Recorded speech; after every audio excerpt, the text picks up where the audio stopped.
একদিন খোদার 365 দিন, একটা বছরে এই জানোয়ার কোনোদিন ফজরের নামাজ পড়ে না। এটা কিসের মানুষের বাচ্চা? কোন মানুষের বাচ্চা এটা? কোন মার ফুত এটা? আরে বেটা, তুই কোন মার দুধ খাইলি বেটা?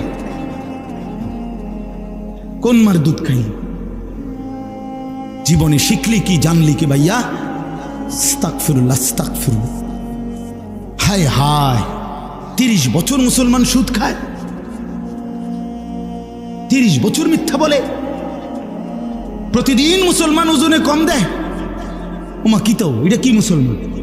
আরে ভুল না হইতে পারে, মানুষ হোঁচট খায়, গুনাহ হবে, গুনাহ আমারও আপনারও, এটা তো অ্যাক্সিডেন্টলি। কিন্তু এটা কি জিন্দিগি?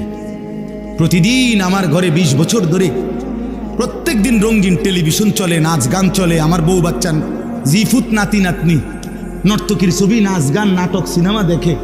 আপনি রসুলকে ভালোবাসেন? কথা বলেন না চাচা। এক মুসলমান এভাবে লাগাতার গুনাহ করতে থাকে, এটা বুঝি কথা হলো? মানুষ পিছলা খাইতে পারে, মানুষ হুঁচট খাইতে পারে, তাই বলি কি একবার ফইরা গেলে আর ওঠে না? কথা বলেন না কেন? আর ওঠে না। আমি কাদার মধ্যে পিছলা খাইলাম, তো এরপরে আমার দায়িত্ব কি উঠতে থাম? কি আবার উঠা, আবার চেষ্টা করা, আবার উঠা? ভুল তো হবেই। 6 মাসে কোনোদিন আমার জামাত ছুটে গেছে, হ্যাঁ হতেই পারে।